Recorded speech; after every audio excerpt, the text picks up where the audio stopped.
Kematian Nabi Muhammad SAW pada tahun 632 Masehi atau 11 Hijriah memicu gelombang baru penaklukan Muslim di seluruh wilayah.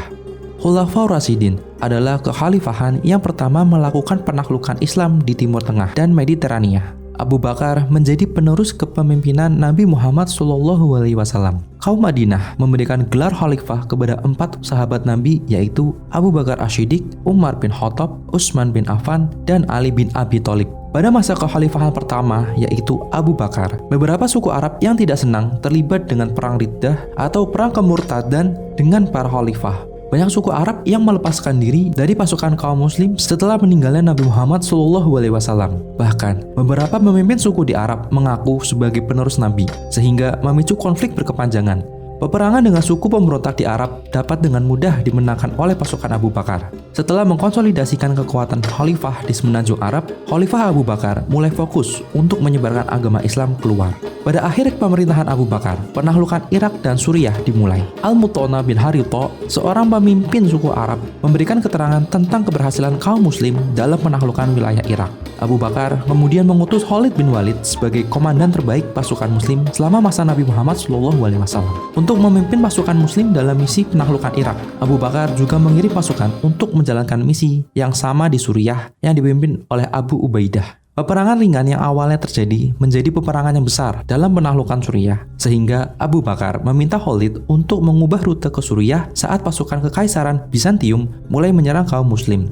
Jumlah pasukan Bizantium lebih banyak dibandingkan pasukan Muslim. Kaum Muslim yang kemudian dipimpin oleh Khalid berjumlah 20.000 orang, sedangkan pasukan Bizantium sebanyak 40.000 hingga 60.000 orang di bawah pimpinan Kaisar Gelasius Theodore. Meski demikian, kaum Muslim dengan cepat mengarahkan pasukan ke Atsnadain, di mana pasukan Bizantium berada. Pasukan Bizantium dapat dengan mudah dikalahkan kaum Muslim karena beranggapan hanya akan melawan pasukan-pasukan kecil dari Arab. Pada akhir pertempuran di Atsnadain, pasukan Bizantium kehilangan 50.000 pasukannya.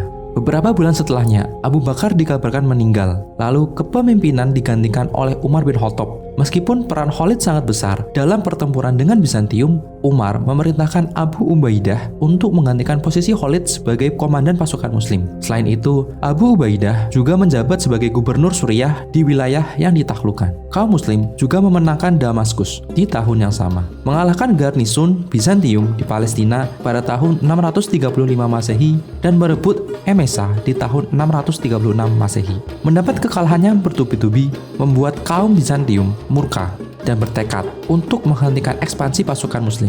Pasukan Bizantium bertambah lebih banyak yang terdiri gabungan pasukan Armenia, Georgia, Frank, Slavia, dan Ghassanid. Pasukan Bizantium dikomandani oleh Theodore Titirius, didampingi oleh Fahan.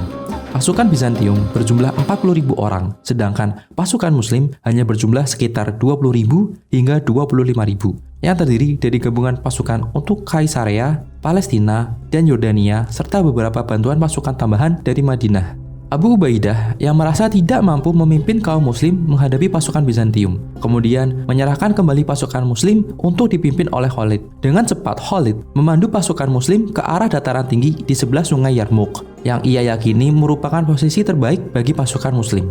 Awalnya, pasukan Muslim dan Bizantium terbuka untuk berdamai dan melakukan negosiasi selama kurang lebih 3 bulan. Selama masa negosiasi, kaum Muslim diam-diam menambah pasukan dari Madinah yang kemudian diketahui oleh pasukan Bizantium. Karena sudah mulai muak, Bizantium kemudian mempersiapkan pertempuran. Tentara Bizantium yang lebih besar menyebarkan garis depan mereka sepanjang 13 km. Kemudian diikuti oleh pasukan Muslim. Kedua belah pihak memiliki infanteri yang terdiri dari para penyerbu dan pejuang jarak dekat. Kaum Bizantium memiliki pasukan dengan senjata berat, sedangkan kaum Muslim hanya memiliki pasukan tangan kosong, namun penuh dengan keterampilan. Selama hari pertama pertempuran, menurut tradisi, untuk memulai pertempuran harus diawali dengan pertempuran individu yang dimenangkan oleh kaum Muslim. Fahan ingin mengembalikan keadaan dengan memerintahkan sebagian kecil pasukannya untuk bergerak maju dan memeriksa kelemahan garis depan kaum Muslim. Namun, pertempuran hari pertama tersebut Bizantium mulai mundur. Fahan mengatur strategi baru untuk menyerang kaum Muslim saat sholat subuh keesokan harinya. Khalid yang sudah berpengalaman mampu mengatasi kejutan Bizantium dengan mengirim pengintai untuk melakukan patroli di depan pasukan mereka yang lain.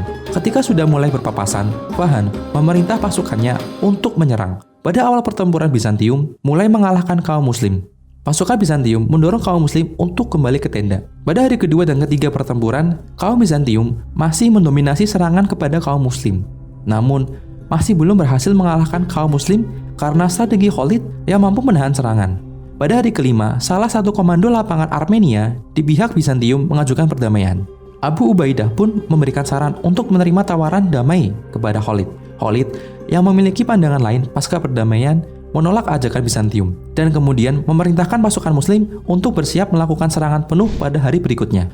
Saat masih malam hari, Khalid mengutus pasukan kavalerinya untuk memblokir satu-satunya jalan yang dilewati oleh pasukan Bizantium. Pada hari itu, pertempuran antar komandan dari kedua belah pihak.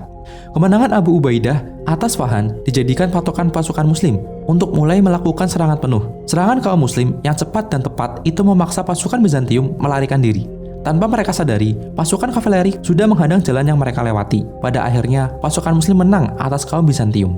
Atas kemenangan dalam perang dengan Bizantium, Khulafaur Rasyidin berkuasa penuh atas Livan dan Jazirah Arab.